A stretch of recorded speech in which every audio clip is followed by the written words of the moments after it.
In this time of division within our politics and society, I am concerned by the increasing frequency of politically motivated attacks on our military. There is a long tradition within the American military of being apolitical, which is essential for our democracy and civilian control of the military. Yet, some have chosen to publicly disparage our military leaders for political purposes by generating a sense of outrage and indignation. While such attacks may serve a short-term political agenda, in the long run, it damages the national interest by eroding trust within the ranks, sowing doubt within our civil society, and benefiting our adversaries. These political excesses have grave implications, and they must end. A lot of the four major categories you touched on in your speech are, of course, addressed in the National Defense Authorization Act.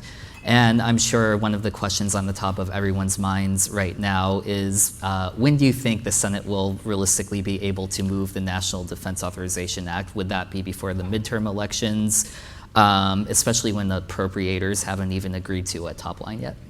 Yeah. We are pressing very hard. I'm personally engaged with Leader Schumer and others to try to get it to the floor before we recess for the elections. September, I hope. I'd like to say it's a certainty, but I cannot say that. There are other issues we have to pursue. We have to have a continuing resolution, obviously, to keep the government operating. And there are other issues that are coming before us that we have to take up. But we're pushing very, very hard to get on the floor in September.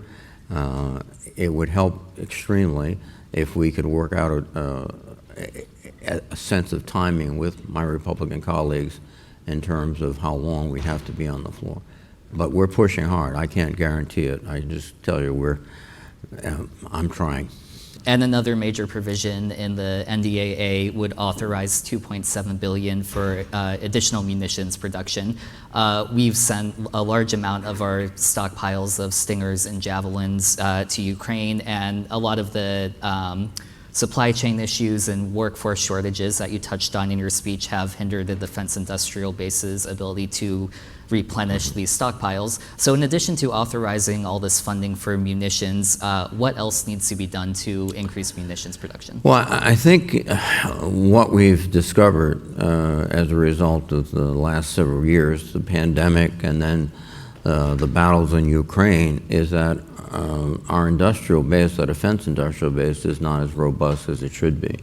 And we have to start beginning to develop, in conjunction with industry itself, a much more versatile and more resilient and more capable industrial base. We've tried some steps. With respect to submarine production, we were concerned several years ago that we might not be able to keep on pace with our submarine production.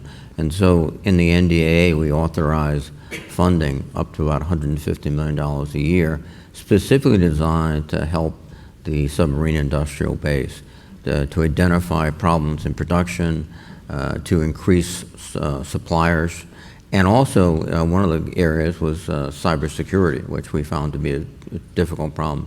I think we're going to have to take that model and extend it across the defense industrial base. In fact, I think Secretary LaPlante, who's coming later, pointed out that was one of the things he's discovered, surprisingly anticipating the current issues with the supply base. And so that's one example of what we have to do.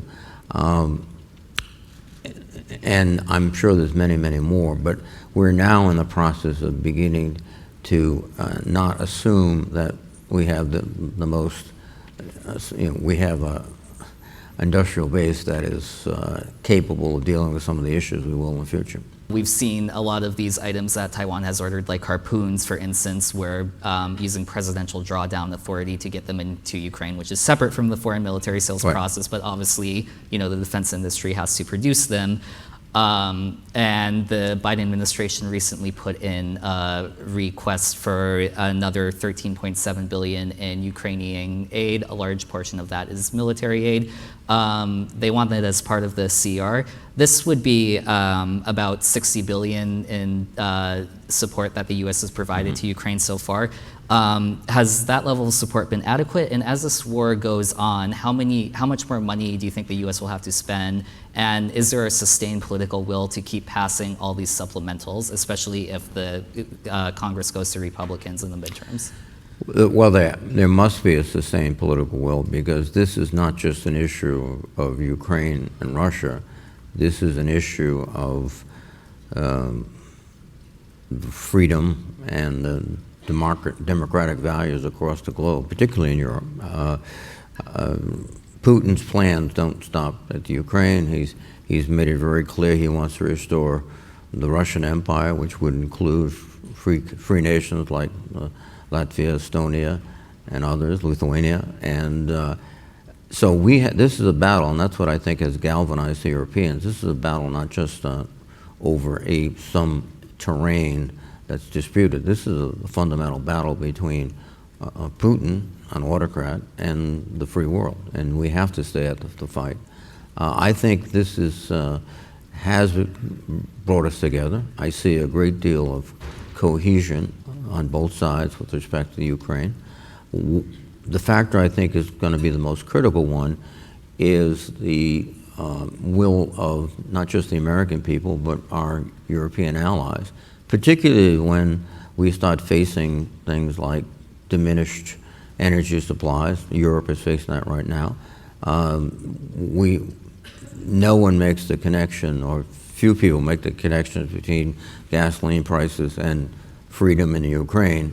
There is a connection, but I think they're more aggravated by the gasoline prices, and that's something we have to be realistic about. But we have to maintain this cohesion, and we have to maintain the support for the Ukrainian people. At this point, as I drive around my home state of Rhode Island, it's remarkable to see the number of Ukrainian flags that are flying. People identify with the Ukrainian people. They respect their courage and their valor, and they're committed, but over time, that commitment might start eroding, and that's what we have to be very careful about.